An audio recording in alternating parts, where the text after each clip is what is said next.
Hello friends, this is Grief speaking. Today I wanted to do a start to finish explanation of PTSD Radio. This manga has gained some notoriety the last few years because the author, Masaki Nakayama, famously stopped making it on account of dealing with real-life supernatural disturbances, or so he says. The internet loves sensational stuff like this. A manga so scary the author quit. Well, honestly, it is a cool behind-the-scenes story and we will touch on it later, but I noticed that most people seem to only cover the sensational part and I haven't really seen a full explanation of the whole manga. But this is Grief, so we're gonna go through the entire thing. What stands out about PTSD Radio is its non-linear fashion. Each chapter has a different radio signal as if you're randomly flipping through stations. Some people hate this aspect of the manga, but I like it because it's fun to try and see how all the different stories might connect. It's also a good way to showcase some bite-sized horror sequences that wouldn't necessarily work in a longer linear story. So let's get into PTSD Radio, but first I have a quick side note. I recently made a second channel and I'm working on some cool shorter form videos over there, so I'd appreciate it if you go check it out. But this intro is getting way too long, so get ready for a trip through a series of rapid fire nightmares. This is PTSD Radio explained start to finish.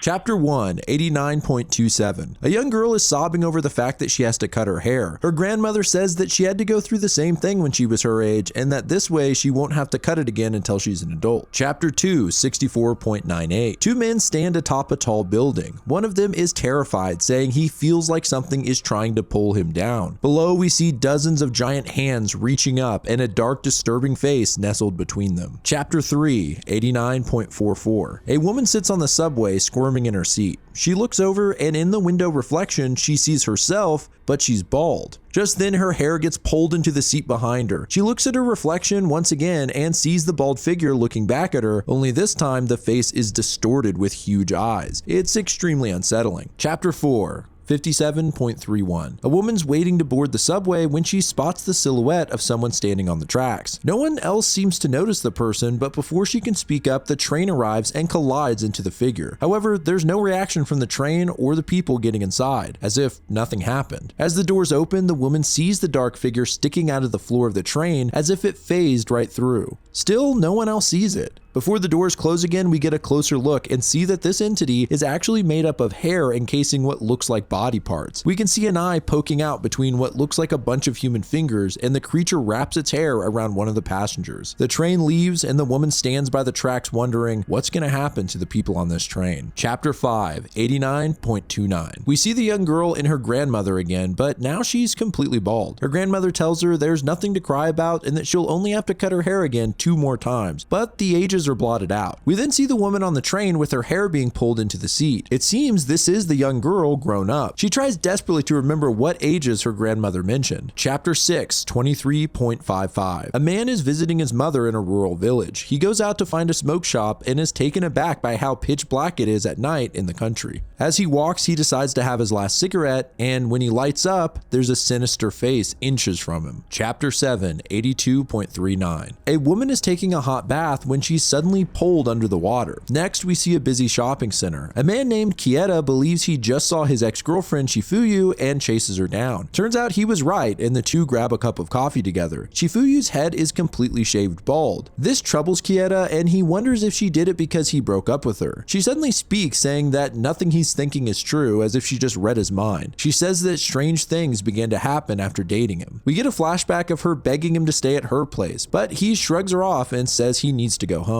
Shortly after he leaves, a hand appears behind Shifuyu and grabs her hair, something that only happens when she's alone. Eventually, she cut her hair short, which freaked out Kieta and caused him to dump her. After that, she shaved it completely. Secretly, she does blame Kieta for all these strange occurrences since they started when she met him. Kieta is pretty annoyed at this accusation, but as he starts to yell at her, he sees something horrifying. Shifuyu's face is stretched back in a completely unnatural way, like invisible hands are tugging at the back of her head. She says she must give him this. Her face slowly settles back to normal. Then she thanks Kieta with a smile on her face, saying she's relieved. She thought she would feel guilty, but she actually feels much better. Why would she feel guilty? Anyway, she waves goodbye cheerfully and leaves. Later, Kieta is at his current girlfriend's house and she's giving him an earful about being a lazy boyfriend while she cooks dinner. She suddenly freaks out on him, asking why he pulled on her hair. even though he wasn't even near her. She kicks him out, and shortly after, a dark hand seems to come up behind her. Next, there's a loud scream, and Kieta remembers the words Chifuyu said, "I'll give this to you." Chapter 8, 18.41. Some upperclassmen are bullying a freshman, demanding money from him. Eventually, they pull out some scissors and threaten to cut his hair. The kid suddenly rages out and beats the shit out of all of them with one hand. In fact, afterwards, his hand is completely broken and disfigured. It's really gross. He just walks away, leaving the bullies in complete shock, especially the one who tried to cut his hair. He's completely frozen in place, and all of his friends leave him. He looks at his shadow, and its head seems to be blown apart. Hours pass, and this guy is still frozen. He can't move or speak, and soon he notices strange shadows moving toward him. The shadowy hands all reach out towards his shadow as the boy stares in terror. Chapter 9, 33.89. In a past era of rural Japan, 3 young boys are investigating a large tree and a strange object resting on top. They poke at it with a stick until it falls. It appears to be an old wooden box. The boys open it up, and a mass of black hair shoots out and covers them. They pull the hair off them and look in the box to find a strange severed head inside. Chapter 10, 25.12. In an empty school after dark, the hall is covered in writing. A boy is compulsively writing the words Ogushi-sama repeatedly over every surface of the school, including an entire classroom. A faculty member finds the boy and asks him why he would do such a thing and what the hell is Ogushi-sama. The boy seems to have no idea what he's doing and even asks the man, "Ogushi-sama, what's that?" Chapter 11, 33.90. We see the 3 boys from earlier scared shitless, realizing they probably shouldn't have opened the box so carelessly. Their shadows stretch out onto the path, and we see a smaller 4th shadow standing next to them. Chapter 12, 45.13. A straw doll is nailed to a tree. It slowly comes loose and falls to the ground. Next, we see a figure emerging from the woods. It appears the straw doll has grown black hair and is taking on human shape. It pulls the nails from its chest, and a face begins to form as it walks towards a nearby village. Chapter 13, 21.72. A mother nails some Japanese thread scissors to the front door. She tells her son to never remove them. That night, they hear terrible noises, and in the morning, there's a clump of hair wrapped around the nail. Outside, there's a mass of hair on the ground like it was trying to enter, and the mother prays, asking Ogushi-sama to leave and not come here anymore. Chapter 14, 79.36. A man recalls a memory from when he was a boy. He woke up in the middle of the night to a strange sound. When he looks into the hall, he sees a long line of hair slithering through the house up to his grandfather's room. He looks up to see part of the hair has a large object in it, like a snake after eating a mouse. It drags the lump back out of the house, and the boy watches in terror, realizing this must be his grandfather. He grabs the lump in an attempt to save his grandfather, and we're brought back to the present. He's visiting his home now as an adult. He heads upstairs to his grandfather's room, saying that his grandpa didn't die that night, but he isn't alive either. Inside the room, his grandfather sits as a dark black silhouette, almost like he's made out of hair. The young man blames himself for keeping his grandfather stuck in this state. Chapter 15, 11.96. A young girl and her grandmother are watching a strange ritual where the girl's mother has her head shaved after she's died. She asks why this must happen, and her grandma tells her that they'll take her mother's hair and put it in a box along with her earthly mementos. Then they seal the box and offer it to their god by placing it in front of a creepy shrine of a horned figure. This is so their god can guide the soul to its resting place. The old woman then places charm seals all around the box to prevent anyone from opening it, telling her granddaughter that if someone ever did, their god would be angry. The two pray, addressing their god as Ogushi-sama and repeating the phrase, "Pray Pole." Chapter 16, 68.59. A woman is frozen in place on a set of stairs in a park, crying out for help as she trembles. Turns out that this is an urban legend shared between 2 women. They mention a spooky incident in which all the mailboxes in their apartment building opened up by themselves. One of the women talks about another incident on the stairs that she heard actually happened. Apparently, a man was stuck in place, not able to move, and long shadowy arms approached him. The 2 women are creeped out, wishing that they lived in a different neighborhood. They notice their kids have found something in the nearby bushes, a shrine, the very same statue we saw previously of Ogushi-sama, although this one is cobbled together from mud and the head is partially destroyed. Chapter 17, 18.50. The bullies from earlier discuss what happened to their frozen friend Nakata and the kid who broke his hand, Hamaguchi. Apparently after that, Nakata went nuts and ended up in the hospital where he continued to scribble Ogushi-sama over every surface. Hamaguchi switched schools for the 2nd time in a year. I guess in the school before, a similar incident happened to a kid who bullied him as well. Next, we see Hamaguchi. Apparently he lives in the same apartment building from the last chapter, and it appears the Ogushi-sama shrine was made by him. As he prays to it, several hands made of hair begin to envelop him. Chapter 18, 85.43. A man talks about how wonderful his cute girlfriend is. She's perfect except for one issue. Every night, she stares at him while he sleeps.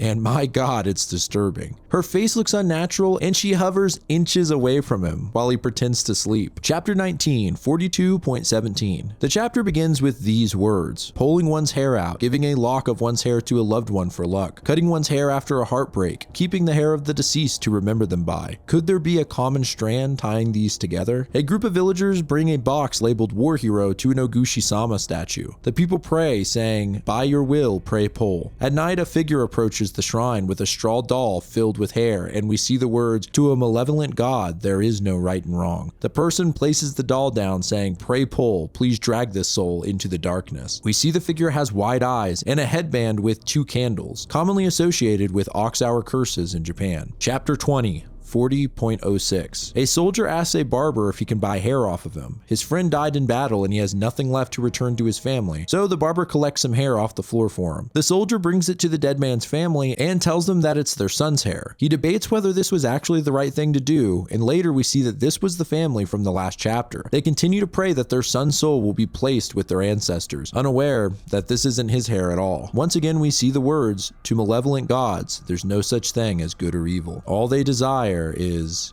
all they seek is," and the chapter ends before we learn what. Chapter 21, 61.18. A man is terrified in his bed. She's here again. A woman stands outside his window staring in at him. The man is so scared of this phantom that haunts him at night that he stays at his friend's house. His friend doesn't take it too seriously, but he is freaked out, especially since he lives on the 2nd floor and there's no balcony. So what's the figure standing on? His friend's all horny and tells him that if this girl really is a stalker, maybe he can convince her to have sex with him. The man just covers his face and points outside, saying, "Why don't you ask her?" Outside, the woman is floating, her face completely distorted. Chapter 22, 52.71. A man is pissed off at crows that keep tearing up his garbage. He throws a rock at them, hitting one right in the chest. He remembers the words his grandmother told him as a child: "A crow never forgets the face of someone who's harmed it." The next few days, there seems to be a large amount of crows around, and no matter what the man does or where he goes, they follow him. One night, the man looks a little closer and realizes these aren't crows at all, but something else entirely. On a closer look, the creatures are made of hair with multiple eyes peering through. Chapter 23, 28.26. A girl named Haruka reads alone in an empty classroom when her 2 friends grab her and drag her into the hall. She asks what's wrong and they point at her desk. A person in black is crouched with their hands resting on the girl's desk. Her friends ask her how she didn't notice since it was there the whole time. Suddenly the figure rises and we see its face. It has no eyes or nose, just a disgusting mouth with multiple rows of jagged teeth. Chapter 24, 08.19. A woman is having a nightmare. A creature approaches her, its face covered in hair. She wakes up right before it gets her. Later, she explains to her friends and tells them the worst part. The attacker is wearing her dead grandmother's clothes. She begins to wonder if she did something to upset her grandma while she was alive. That night, the woman wakes up freezing cold. She hears a strange voice speaking gibberish and looks up to see the entity from her nightmares. She wonders if it really could be the ghost of her grandma until she sees its face. That's definitely not grandma. This thing has an inhuman head with no nose and stretched holes where its eyes and mouth should be, all of which are full of hair. The woman lays horrified, wondering what really happened to her grandma. Chapter 25, 99.92. A crowd of people examine a strange door that was dumped in the middle of a small village. The door is pretty creepy with what looks like a face in the wood. The women tell the men to get rid of it and they're clearly scared of the thing. Later, on a rainy night, the Night Watch start telling creepy stories to each other, inspired by the door. One man says that the door walked here by itself on a rainy night just like this. 2 of the men think they saw the door in Yoshiwara, which is a famous prostitution district in 17th century Tokyo. Another man begins telling a story related to the district. A samurai from some dojo was obsessed with a Yoshiwara prostitute. He visited her so much that he quickly became poor despite warnings from his fellow samurai. He even pawned his sword for money. Eventually, he told the prostitute that he would buy her out of her contract if she waited for him. The samurai could never come up with the money, and the girl spent the rest of her days waiting in vain. One of the other watchmen heard a similar story, only in his story the man was a traveling ronin with no money, and the prostitute fell deeply in love with him, paying her own fees just to be with him. He too said he'd eventually buy her freedom, but never returned. A third watchman chimes in, telling a first-hand story that happened to him. He met a prostitute a few years back who kept talking about how someone will return one day to buy her freedom. He slept with her and went about his business, but the next day he found that the woman had been killed. He heard rumors that she was killed by the man who claimed to return and free her. Then the two guys who say they saw the door before seem terrified. Apparently the place they saw the door was the same brothel of the murdered whore. Could it be that all these stories are from the same place? There's a commotion outside and the men run out to see what the fuss is about. There, pinned to the door, is a samurai whose sword is stabbed through him and into the creepy door. It's done in a manner that doesn't even seem humanly possible, as if some other force pinned them together. Not only that,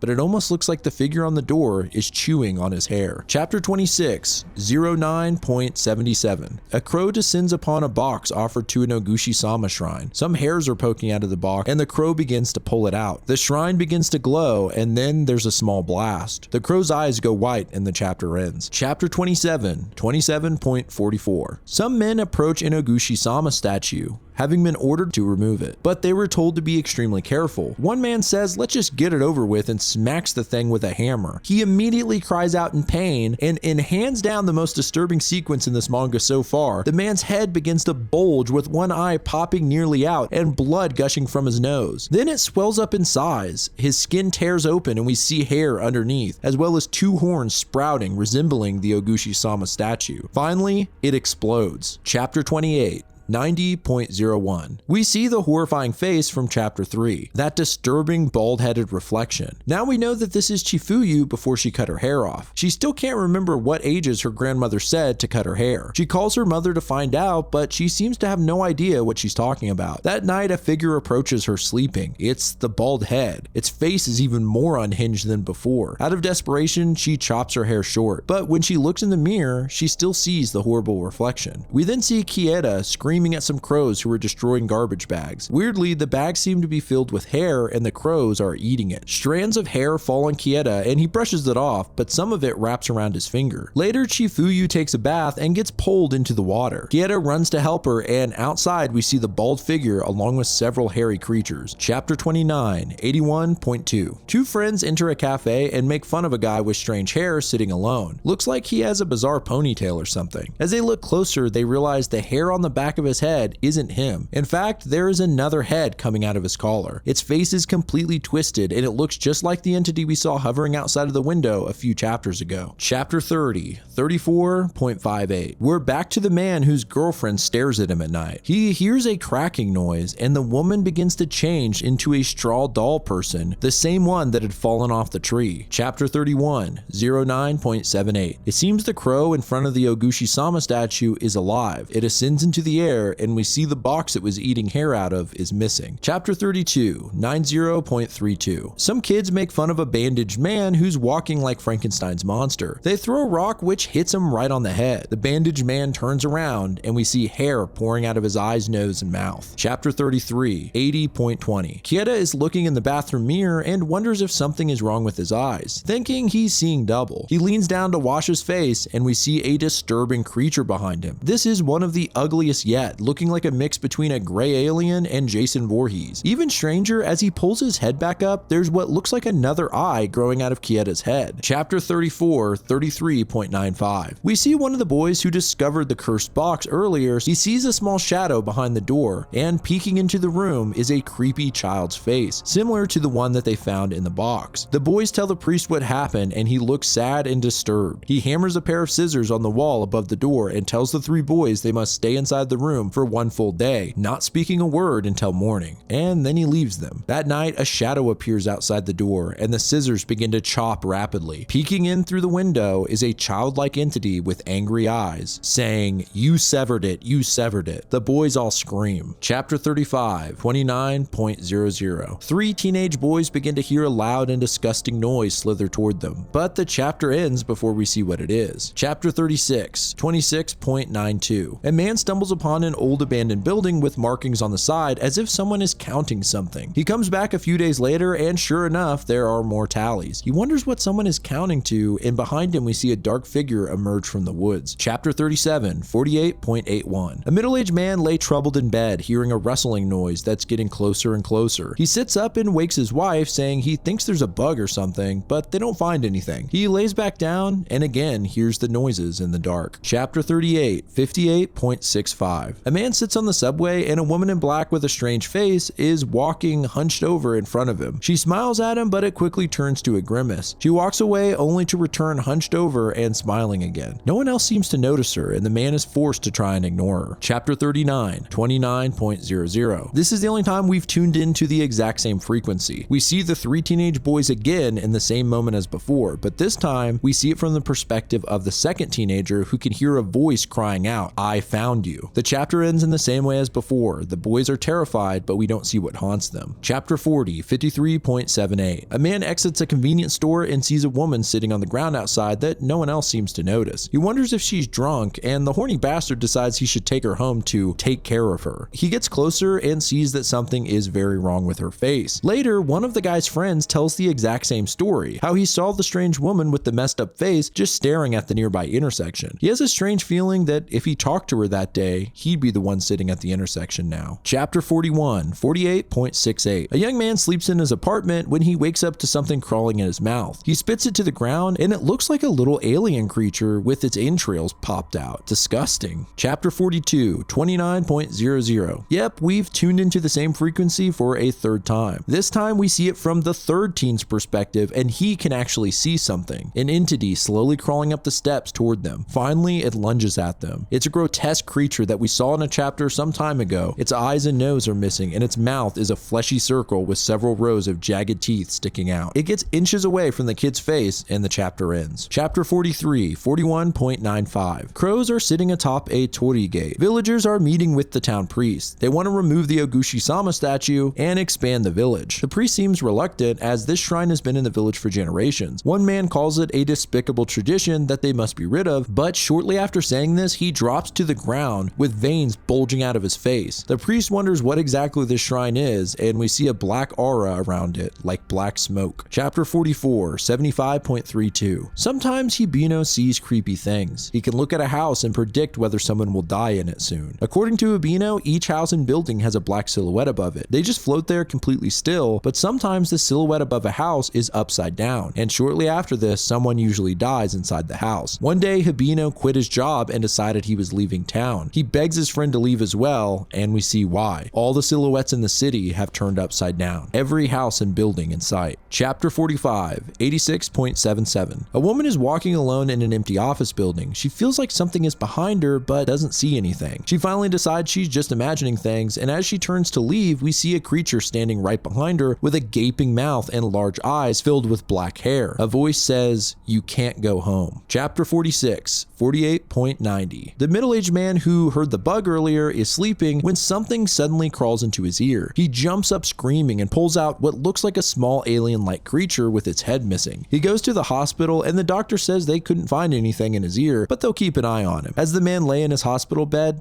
something begins crawling out of his mouth. There are multiple creatures inside trying to escape. Chapter 47, 27.33. A man climbs the stairs in his apartment building when he spots a woman standing in front of room 302. Her forehead is pressed against the door. She continues to stand there day after day, but now her hands are pressed against the door as well, and it appears as if she is somehow phasing through the door and into the apartment. Eventually, she's most of the way in, and the man is terrified, deciding from now on to take the elevator. Chapter 48, 65.03. A bandaged Hamaguchi returns to his broken Oguchi-sama shrine, and hair begins pouring into his mouth and out of his eyes. The four boys who bullied Hamaguchi have slowly died, except for one, Kono. One of the other remaining boys, Sakai, called him saying that he thinks he understands what happened and mentions Oguchi-sama, but shortly after this call, Sakai died of apparent suicide. Kono decides he must investigate the spot he jumped and brings a friend along. As they look down from on top of the building, Kono says that Sakai didn't jump, but was dragged by the Oguchi-sama. Looking down, we see a terrifying flurry of giant hands reaching up and a sinister face in the middle of them all. Suddenly, Kono seems struck by something, and small lines begin to appear on his skin. Down below, we see Hamaguchi on the street reaching up toward them, his eyes and mouth blacked out with hair. Chapter 49, 88.50. A man hears dripping noises coming from his bathroom, but he doesn't see water coming from the sink or shower. He decides it's nothing, but when he turns to leave, a figure is standing in his shower, a woman with a bloated face. Her engorged tongue is dripping drool. Definitely one of the most unsettling images. Chapter 50, 48.84. A group of friends are hanging out in a cafe when something falls from the ceiling into one guy's drink. He doesn't see anything in it, and to make the point, he takes a drink, grossing his friends out. Still, he says it doesn't taste funny and his friends are just overreacting. However, in his drink we can see the face of one of the alien-like bug creatures. Chapter 51, 83.63. A man thinks there's something strange inside his office air conditioning system. One day the AC stops working and black arms and hair begin to crawl out of the vent and drop to the floor. The creature crawls between the desks, slowly making its way toward the man. He gets a better look at its deformed and horrid face and notices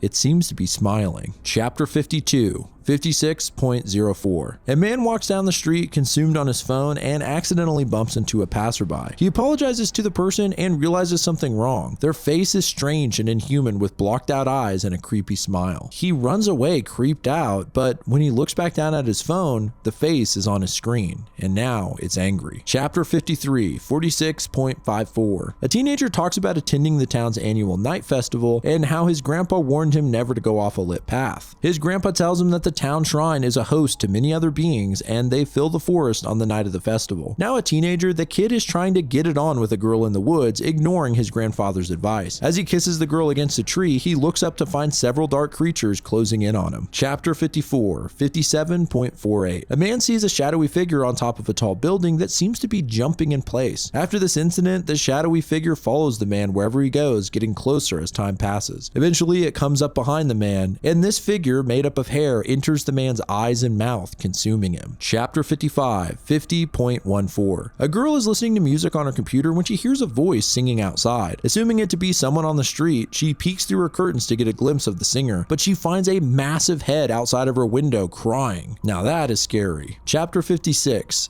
35.47. A man sits in his room. He can see a shadow in the corner of his eye, but when he tries to look at it, it disappears. He decides something must be wrong with his eye and he should see an optometrist. He lays down with his eyes closed, and beside him we can see a shadowy face right beside his head. Chapter 57, 49.11. A man makes disturbing noises as he climbs a really tall building. He hangs from the side and looks out over a city. His head has cracks in it and his eyes are white. Then his freaking face explodes, and as his body dangles from the side of the building, we see that his head is completely blown off. Chapter 58, 37.61. A couple is haunted by a phantom that rises out of their kitchen table every night. It appears to be a woman with black hair. The couple decide to consult a priest on the matter, and he agrees to take the table for a while, hopefully exorcising any evil spirits within it. The couple return and find that the priest was forced to burn the table entirely, for a dark presence was found within it. And in the ashes, several nails were found. The priest believes that the wood for the table was taken from an ancient tree that stood on the grounds of a shrine, and that this tree was used in ox-hour rituals. He believes that straw dolls were nailed to the tree for curses, and that each time nails were driven into the tree, it would heal over and grow around them, eventually forming a massive tree saturated in dark emotions. He tells the couple that they shouldn't have to worry anymore. After they leave, the nails left from the table begin to move on their own and burrow into the ground, disappearing. The priest wonders where they're headed, but even more worrisome, how many more trees infused with evil could be out there. Chapter 59, 56.66. A car is wrecked, having ran into a person who is slouched over the hood. A man must have been looking at his phone and wasn't paying attention, as we see a phone on the ground and blood dripping from the driver's hand. The person hit by the car simply stands upright and walks around to the window. It turns out to be the creepy entity we saw on the phone earlier, implying that this is the same man, now dead. Chapter 60, 72.56. A woman is showing her new doll to her friend, but she seems a little scared. When she first got the doll, it had a sad expression and its hair and kimono were raggedy, but now it's beautiful and clean with a calm expression. The thing is, she never cleaned it up. It seems to have done it by itself. The friend says there's nothing to be scared about and that she'll take it off her hands, but when she touches the doll's hair, a loud snapping noise sounds. The doll is now completely different. Its hair is standing straight out, its face is cracked, and its eyes are wide, as if saying, "Don't interfere."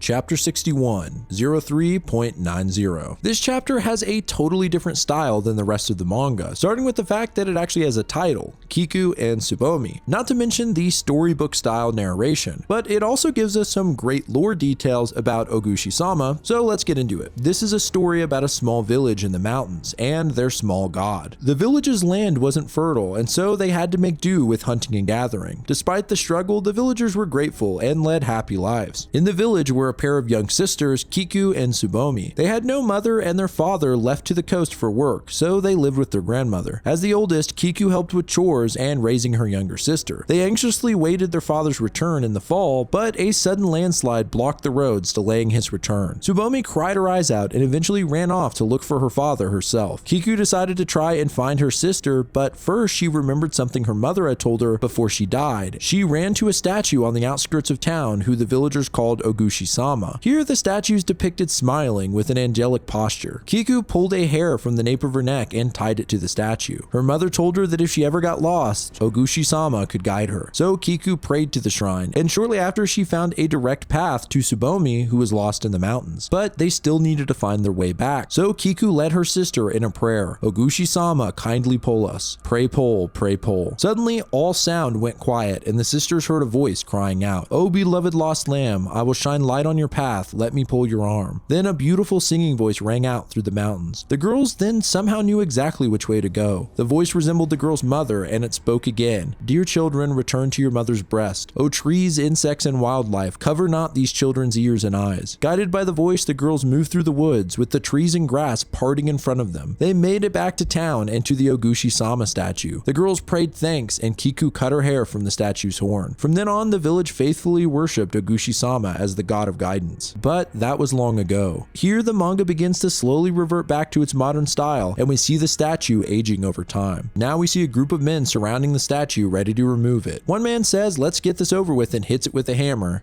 And well, we already saw what happened to him. The chapter ends with some cryptic words. "The guest who visited tomorrow beckons the brightly shining darkness. A single child and 6 mothers drag a newborn grandmother by the leg and sink their teeth into flesh covered in bone." Well, that's creepy. Chapter 62, 86.35. A woman walks alone at night when she hears a voice calling, "Are you ready yet?" and another answering, "Not yet." This repeats, and the woman wonders who would be playing hide and seek this late at night. She looks at the nearby playground and doesn't see any children. Then she hears the words, "Found you." It repeats, getting closer and closer until she finally freaks out and runs the rest of the way home. She gets inside of her apartment relieved when behind her the giant face of a child with blacked out angry eyes appears, saying, "Found you." Chapter 63, 27.25. A woman finds a lady collapsed in the middle of the road and tries to help her. When the lady gets up, she has no face. Instead, it's a triangular orifice similar to that of the small creatures we've seen before. Every night after this encounter, the faceless lady has shown up outside the woman's apartment and just stands outside. Recently, it seems she's begun to phase through the door and make her way inside. When she finally gets her whole head in, the 3 sections of her face open into pure nightmare fuel like 3 bloody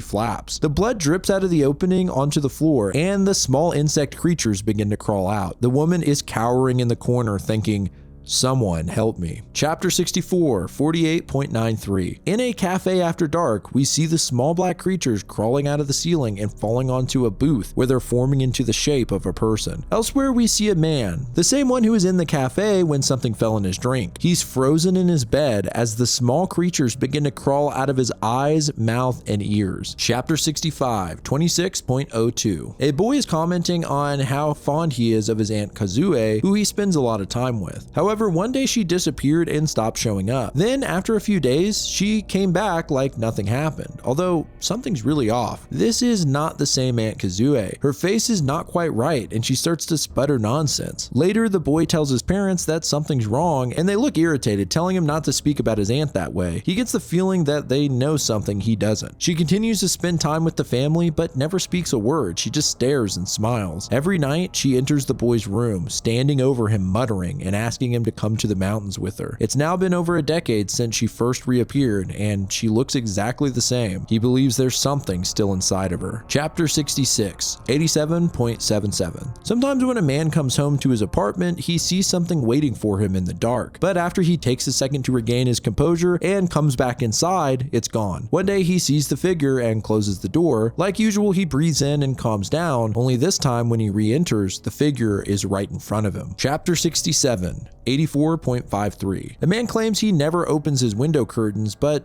Every morning without fail, they're slightly pulled open. Then one morning, just before dawn breaks, the man hears something outside, and we see a face is watching through the partially revealed window. The being is really disturbing up close, as it has no real mouth, but teeth coming out of the skin and tapping on the glass. Chapter 68, 86.52. A woman is walking in an office building when she hears footsteps behind her. She looks in the reflection of a nearby window and sees a woman hunched over following close behind her. Soon she's frozen in place. She takes a deep breath to calm down, but the entity creeps up over her shoulder. Chapter 69, 36.16. A woman stands facing the outside wall of an old factory. Her head appears to be stretched out several feet from her neck and long dark hair going down to her shoulders. A man spots her as he walks by and is scared shitless, but the woman just stayed completely still, so he moved on. He continues to see her standing there anytime he passes, and at this point he isn't really scared anymore, but morbidly curious. What the hell is up with her head? He tries to get her attention by making random noises, hoping she'll look back, but no dice. Finally, he walks up to her, but when he touches her shoulder, his hand goes right through. He looks down and sees one of her arms fall to the ground like rubber, and her head slowly turns. He thinks maybe sometimes you shouldn't let curiosity get the better of you. We see that she doesn't have a long neck, but instead her face is stretched out. The man runs away, but now every night she stands in front of his house looking through his second floor window. Chapter 70, 82.51. We seem to be looking through the eyes of someone outside of a village. They follow a path across a river and through a pass until they come upon a broken Oguchi-sama statue. They don't seem to know what it is though, and they pick up one of the statue's broken horns. Then a voice yells out, "Don't lose that," and we see the flash of a horned demon. It turns out the person dreaming was Chifuyu. She wakes up in a hot sweat, and it seems that this has happened several times. It looks like her head is still shaved, but starting to grow back a little. She looks in her hands and finds that the horn is still in her palm. Is this a dream as well? Chapter 71, 30.49. A priest mentions a stolen wooden idol to a group of men and how he hopes not too much misfortune befalls the thieves who took it. We get a look at the idol and its eyes seem angry. Chapter 72, 24.83. A girl wakes up with hair wrapped around her toes. She's not sure when it started, but this seems to occur every morning. She's used to it at this point, but it's still a pain in the ass because she has to cut it off with scissors. One day she decides not to cut it off and just go about her day, but in the middle of the night she wakes up to find her feet are wrapped together in hair, and a huge spider-like entity with a distorted face and hair is crawling through her window. The girl yells at it and throws something at its face. It seems to react in pain, and one of its eye openings sinks in. It screeches and leaves her room. I have to say, I was practically cheering when I read this chapter because finally someone has a little fight. Anyway, she realizes that what she threw was a pair of thread scissors. After this, the girl decides to cut the hair with these every time. Chapter 73, 35.73. A girl tries to sleep but sees a shadow on her wall. It becomes clear that this isn't a shadow but a hair demon with large sunken eyes and a clenched jaw. It climbs on top of her bed and stares at her inches from the girl's face. She tries desperately to pretend she's sleeping. Chapter 74, 56.31. A man's phone is almost dead, but it should last till he gets home. He walks down the street and notices that every other person is glued to their phone screen as they walk. Up ahead, he sees a strange entity. It approaches one of the passersby and its mouth elongates, stretching out to the ground, and then it completely devours the person. The man looks around wondering if anyone else saw this, but they're all looking at their phones. Chapter 75, 48.95. A baby sleeps in his crib when a nearby teddy bear begins to move. It tears open and dozens of the insect-like creatures come crawling out. They climb into the crib and one of them reaches out towards the baby's ear, but suddenly it's hit with some strange energy that blows its arms and skin off. The baby seems to be glowing a golden light and the rest of the creatures scurry away. Okay, well that's an interesting development. Chapter 76, 35.52. A group of friends is meeting up at a familiar looking cafe. One friend is late because he needed to use the bathroom and refuses to do so at the cafe as he finds the bathroom to be too clean.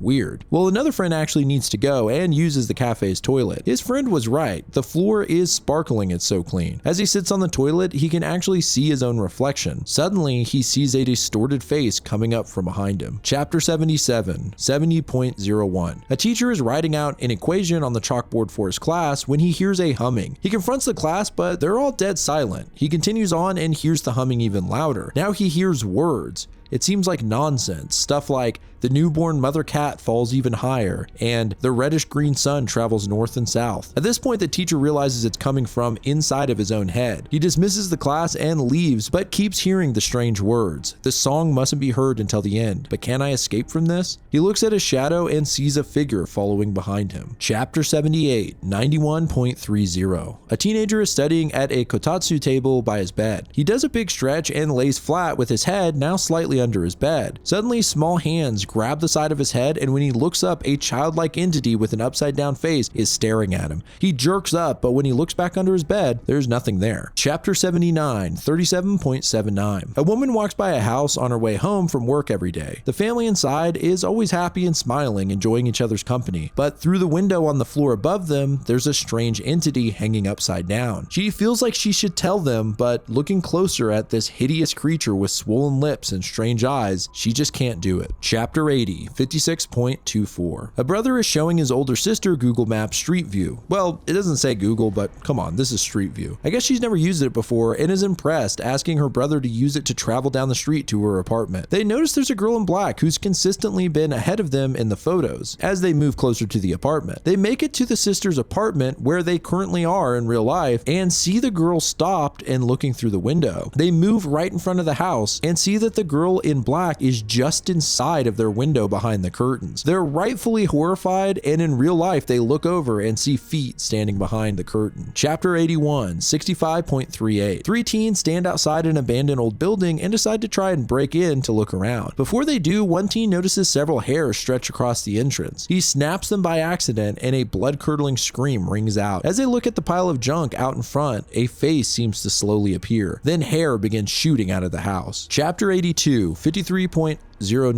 A man mentions a crosswalk that still uses a push-button system near his apartment. It doesn't get much traffic at all, but strangely between 2 and 3, the crosswalk turns on every couple minutes, and yet no one's there. Could it be unseen to us that something is trying to cross to get somewhere, or are they coming from somewhere? Chapter 83, 46.75. A young couple keeps hearing strange noises from the ceiling even though they're on the top floor. The landlord has a look but doesn't find anything. He assumes it to be mice and puts poison out, but the young lady just doesn't believe it, saying it sounds huge. She's reminded of a story her grandmother told her about how when old houses would rethatch their roofs, a snake would always slither out, and they considered these snakes patron deities. The woman laughs the story off, and then suddenly a loud noise comes echoing from the ceiling. It continues through the night, thrashing around as if it's in pain. The couple wonders if it is some kind of patron deity and the landlord put poison up there. Does that mean they just killed a god of every family in this apartment complex? Chapter 84, 05.10.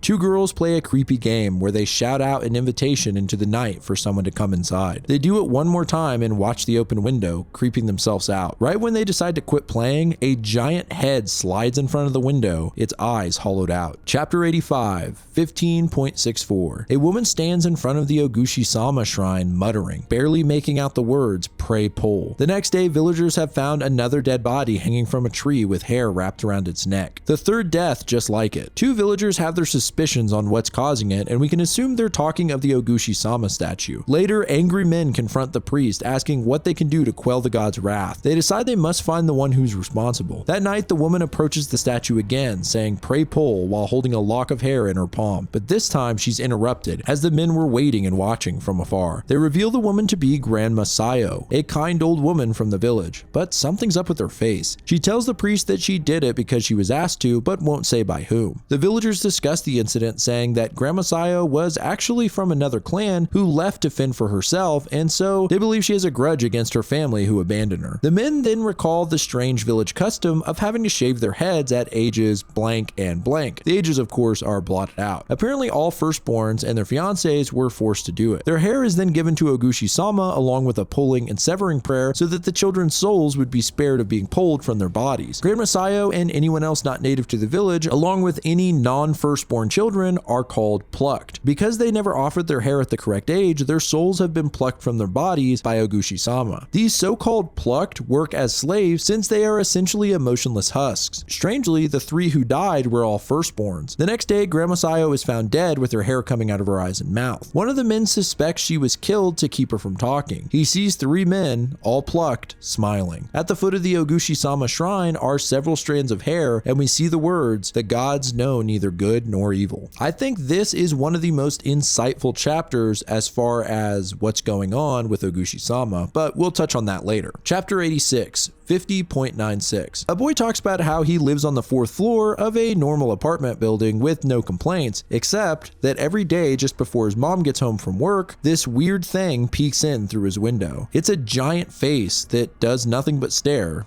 So he just ignores it, and he's afraid to tell anyone what he's seen. Chapter 87, 86.06. A security guard is investigating some strange noises in an archive building. Just when he thinks the coast is clear, he hears a rustling in a storage room. He shines a flashlight inside and sees a horrid creature with a leathery face and multiple rows of teeth beating its fists on the ground repeatedly. Chapter 88, 43.23. A man calls the elevator and begins to mindlessly walk in when he realizes that the elevators aren't there, just the open shaft. He looks down the empty shaft, thankful he didn't just die, when suddenly several shadowy hands reach out toward him. Chapter 89, 51.87. A teen girl named Akane lies awake with her eyes closed. Apparently every night someone sneaks into her room and just sits there, blowing stinky breath in her face. She finally opens her eyes and sees the creature, which is fully black other than a large, sharp-toothed mouth. The next day she tries to tell her mom what she saw, but her parents just think it was a nightmare and shrug it off. As she leaves for school, a kind old man asks her if everything is okay. Akane is super embarrassed, realizing her neighbor could hear her yelling. As she heads to school, she gets the feeling something is following her, but there's nothing there. Later in class, Akane is finally convinced it may be a dream when she suddenly hears a noise. She looks at her lap to see something rustling under her skirt. She gets up screaming, throwing her eraser in panic. Everyone's just staring at her like, what is this chick's problem? She asks if she can go home early for the day and starts walking back. As she crosses the street, she feels a tug on her sleeve. The force yanks her back, and just then a large truck barrels by. If she hadn't been pulled back, she'd likely be dead. She lays awake that night wondering what this entity wants. Why is it stalking her and peeking up her skirt and then saving her life? Suddenly, her room goes black, but Akane can make out a figure in the dark. It makes its way toward her and comes into view as it lunges. The creature almost looks like a toddler with no eyes or nose, only a mouth with a massive tongue coming out, and its skin is all veiny. Akane shoots up and finds the room is empty. However, there's a sticky substance on her face, and God, I hope that's just slobber. In tears, Akane wakes her parents up demanding they move. As she rants, her shirt is pulled on by an invisible force. It drags her down the hall and into the living room, where she sees the room is filled with smoke and the kitchen is on fire. Her father rushes in to put the fire out, and in the smoke, Akane sees the silhouette of a dog, something her parents don't notice. The firemen show up and say that the fire was caused by a dusty outlet and that they're lucky they caught it early or the whole house could be in flames. In her room, Akane finds the eraser she threw in class with slobber on it. It seems this ghost dog retrieved it for her. The next day, Akane asks the old man next door if the family who lived in the house before them owned a dog. He asks her if she saw it and what it looked like. She says it was black, and the old man seems shocked. He tells her that the family that lived here before had a teenage daughter, about Akane's age, who owned a black dog. After a terrible fire, the house burned down and the teenage daughter was severely burned. Among the rubble were the remains of the dog. The old man believes that maybe this dog's spirit mistook Akane for her owner and was trying to protect her. Just then, she has a memory of when they first moved in and found a small gravestone at the foot of the poplar tree in the backyard. Now she realizes that this is the dog's grave, and his name was Kuro. She kneels at the grave and apologizes for being scared of Kuro, who was only trying to protect the family, and we see the cutest ghost dog ever. By the way, I think this is the longest chapter in PTSD Radio, and it seems to have nothing to do with the rest of the manga, on top of being super wholesome. I wonder if Nakayama wrote this while dealing with all of his personal problems and just wanted a break from Oguchi-sama. Chapter 90, 27.15. At the movie theater, a guy is pissed off because he has to go pee really bad, and the movie was just getting good. Finally, he heads to the bathroom and notices a barefoot woman with her face against the wall. She begins moving in a strange manner, like a frozen statue waddling in a circle. Then she pounces at the guy and disappears. The guy is standing there in shock when he feels something on his back. The girl is now phasing through the wall behind him. I wonder if he still needs to go to the bathroom. Chapter 91, 65.84. A group of guys pick up some radiation readings in a rundown house and decide it's unsafe for kids to walk by. They send in 2 guys to check it out and see where the radiation is coming from. Following the Geiger counter, they eventually find a strange box hidden under the floor with charm seals on it. One of the guys just nonchalantly opens opens it, ripping the seals like an idiot. Well, there's nothing inside, and the Geiger counter drops rapidly. They notice the room feels brighter than before as well. They come out and tell the guys that it was a fluke and that there's nothing dangerous inside, but the group outside is terrified. They say that a giant face appeared on the house after the two went in. After that, a dark shadow was cast over the house, turning it as dark as night. Then, in the shadows, flames appeared in the distance. They ask what the hell they did inside, and in a zoom out, we can see a big mushroom cloud over the city. I can't tell in this chapter if the mushroom cloud is supposed to be like a vision or phantom that's happening over the house, or if it's implying that something these guys did caused a nuke to drop somewhere else. Anyway, chapter 92, 58.94. A man sits at a bus stop when an old woman asks if she can sit by him. Shortly after, she asks if she can borrow his lighter, and judging by this woman's face and eyes, something's up. She asks for a cigarette now, and the guy's getting a little irritated with the old bag. He sips his tea, and next thing you know, she asks if she can have a drink. At this point, the guy is freaked out and pissed off. He gives her the whole bottle and storms off. Later, he gets back to his apartment when he hears the woman's voice right outside of his door, asking if he could please open the door just a little. Chapter 93, 62.82. A girl and her mom investigate a large tree outside of their house, looking for the bird that's been keeping them up at night, but they don't see any or even a nest. That night, they hear a loud jarring screech outside the window. The girl looks over to see a humanoid shadow through the curtain. She tells her mom that someone must be outside, but her mom is shaking under the covers in complete denial, saying repeatedly that it's just a bird. Chapter 94, 38.74. After a host of disturbing supernatural occurrences in a house, the owners decide to tear it down since they don't want to live in it and no one wants to rent a haunted house. They look at the destroyed building, happy that they don't have to deal with it anymore, but they see shadowy figures appearing around it. These figures then shoot off in all directions. They then wonder, could it be there was something unspeakable sealed in this house, and when they destroyed it, they unleashed it upon the world? Chapter 95, 05.67. A guy says that every night at 12, a weird face peeks into his room, sliding up and down, looking through the crack. That's all it does, it just stares, and after a bit, it vanishes. He decides that it can only look straight ahead and from the top and bottom of the door, so as long as he stays out of sight, he should be good. Just then, he looks back and sees that the face has reappeared, staring directly at him. Chapter 96, 86.69. A man sits on a park bench for a smoke when he notices a small boy hunched over at the park. He looks at the clock, seeing it's well past midnight, when suddenly the boy is standing in front of him. He slowly cranks his head around, and we see the boy's strange face and wide eyes inches from his face. Chapter 97, 91.34. A girl is studying when under her desk she sees a horrible head with an upside down face. This is the end of volume 6, and although originally it said it would be continued in volume 7, this has never come to pass. Even 7 years later, this was the very last chapter of PTSD Radio. I also want to note that in between all of the chapters, there is usually an image that slowly changes every time you see it. I didn't mention it on the read through because it felt unnecessary. The images usually don't coincide directly with the stories being told, but rather showcase some of the creatures we've seen and some cool art. Because the images seem to move slowly every time they pop up, I thought it would be fun to place them all together like a low frame rate animation, and this is the result.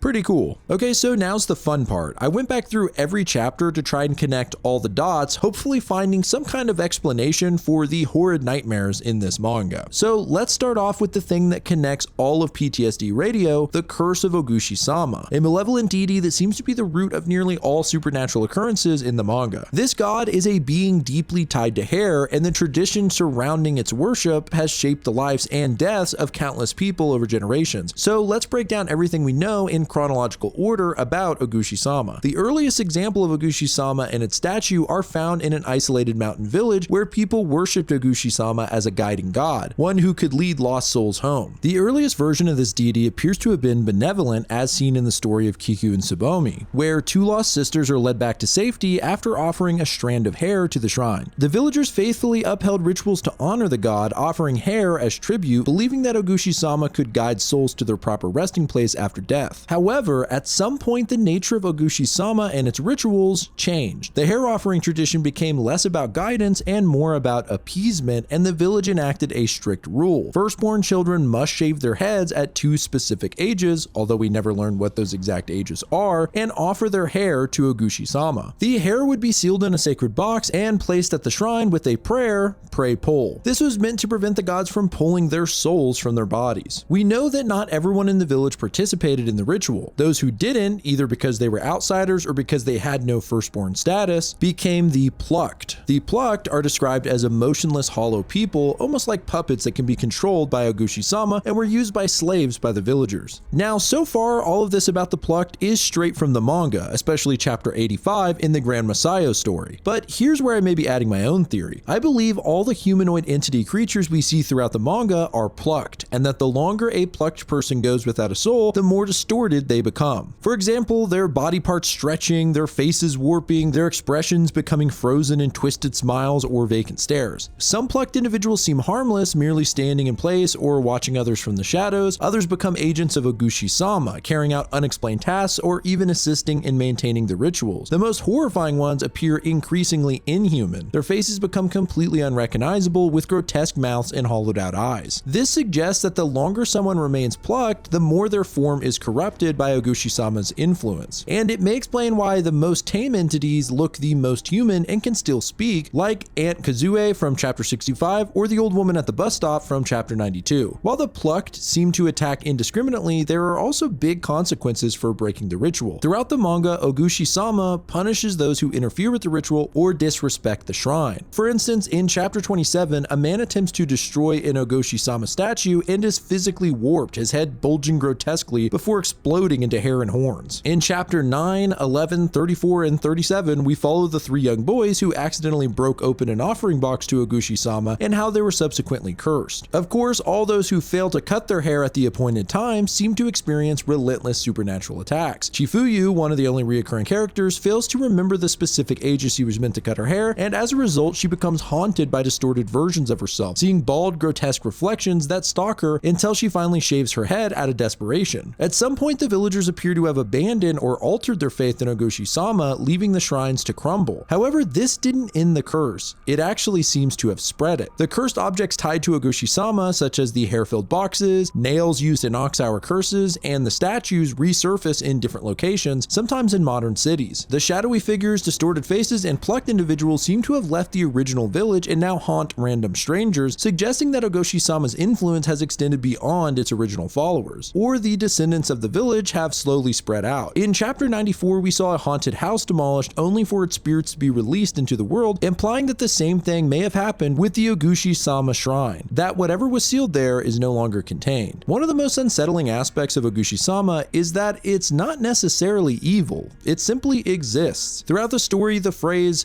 "a malevolent god knows neither good nor evil," appears multiple times. It seems that Oguchi-sama is an ancient force driven only by the need for hair, not caring for morality or justice. This implies that the original rituals may not have been about worship, but about containment, and the failure to uphold them has unleashed something far worse. If anything, Oguchi-sama seems to be a force of nature. The villagers may have only briefly controlled it, and now with the rituals forgotten and the plucked wandering free, the curse has no clear limits. And that's all we have to work with. Now, this is obviously my take on the series, but I'd love to hear what you guys think in the comments. It's unfortunate that these 6 volumes are all we have. I would have loved to see this series live on. Maybe we could have figured out what was up with Chifuyu and whether she could be the one to finally stop the curse, and it would have been cool to see everything come full circle with some kind of finality. Either way, PTSD Radio is a unique take on the horror genre that's worth digging into, and I hope you guys enjoyed the breakdown. And for the final section here, I know people would be annoyed if I didn't cover it, so let's get into PTSD Radio True Story Edition. These are included in the official volumes and are supposedly real-life accounts of the author, Masaki Nakayama. At the end of volume 5, we get a message from the author saying the following pages contain a special collection of true horror stories depicted as close to reality as possible. We then see what looks like a typical scene from PTSD Radio. A man's mouth is bleeding over a sink, and out of the blood crawl the small insect creatures. After drawing this scene, the author says he experienced a similar incident, and we see him with blood gushing from his mouth. Blood blisters formed all over his mouth, and his body was covered in hematomas. He goes to the hospital, and the doctor tells him he needs to check in immediately or will die soon. Apparently, antibodies are attacking the platelets in his blood, and he has practically none left. He freaks out, thinking, what if it's them? Referencing the creatures from his comic, but it turns out he actually has a rare condition called ITP that's hard to diagnose and left him in the hospital for 2 months to recover, which is why he wrote these bonus chapters at first as a way of making up to fans who had been waiting for the next issue of PTSD Radio. He then says, "Before long, pieces of inexplicable events surrounding me gradually began to fall into place. The following episode was drawn in an attempt to sort out my thoughts. The story is surrounding the office building Nakayama used to rent. It was a total steal for the price, but there was something strange about it. Besides the landlord on the top floor, the building was almost completely vacant. Then the possible cause of all the trouble Nakayama soon endured was found shortly after moving in. In the closet was an object wrapped in waxed paper and carelessly thrown in. It turned out to be a home shrine that had been dismantled improperly. In fact, it appears to have been broken. Nakayama closed the door and pretended he never found anything. However, after this, several strange things began to occur, like him hearing footsteps in the vacant room above, ventilation and electrical issues, and swarms of flies even though there was no garbage. His landlord was a sweet old man who he always got along with, but one day the old man was in a fit of rage demanding he pay his rent on time, even though he had already paid. The change in the old man's personality was disturbing and sudden. After this incident, Nakayama decided to move to a different building. While he was packing, a strange physical phenomenon occurred, but we don't know what it was. As Nakayama says, "Due to my own reasons, that is all I will say on the matter." Towards the end of the first workday in the new office is when Nakayama's mouth suddenly started bleeding, which led him to his hospital stay. I have to say, he draws a detailed image of his mouth with blisters and stuff, and it's honestly more disturbing than most of the PTSD radio images. Laying in the hospital, he couldn't help but feel like this was somehow connected to the broken shrine. Later, he learns that one of his assistants, who up and quit, did so because her mother, a mystic, told her not to go anywhere near the office building. Shortly after this was all published and put behind him, Nakayama says that more incidents occurred, and so we get PTSD True Story Edition Aftermath. Shortly after his first ghost story was published, a slew of bizarre things happened, like a talisman he had secured to the ceiling suddenly peeling off, or the clocks in the office going haywire all at the same time. Also, anyone who Nakayama tells the stories to seem to encounter supernatural phenomenon, some even getting sick or being hospitalized. So Nakayama decided he would no longer publish any stories on the topic. But of course, he decides to break the silence once again after a number of his assistants supposedly went missing, and he wants to know if they're alright. He begins to tell us some of the incidents that him and his assistant witnessed. One day, his assistant decided to investigate a bad smell coming from the vacant unit on the first floor of his building. Inside, he found that there were several holes in the floor that seemed to go on endlessly. His other assistant finds it exciting and decides she's going to check it out using her phone light to see what's actually underneath. However, right after this, she just stopped showing up to work and never returned any of Nakayama's calls. Several other assistants saw apparitions, the most notable being a shadowy figure standing outside the office door. Nakayama tells us that the physical phenomenon he was reluctant to speak of previously had to do with this shadow entity, but he still refuses to give any further details, saying he'll probably take what happened that day to his grave. PTSD Radio continued as usual through chapter 97, but after this, publication seemed to stop, and we get one last biographical comic from the author. He notes that anyone who tries to get to the bottom of his paranormal encounters either gets injured or ill. As he continued working on the final stages of volume 5, something weird happened. His face swelled up like a balloon. He had no fever. In fact, his temperature dropped drastically. He thought he was going to die, but when he woke up the next morning, he felt just fine and the hospital couldn't find anything wrong with him. He says that at this point, he must concede to the forces at work. He believes something was trying to tell him to quit talking about this. He concludes with a block of text that reads, "This will likely really be the last time I talk about this subject. I'd rather not have to go through any more trauma like this. So I've decided to stall, or rather abandon, any further inquiry altogether."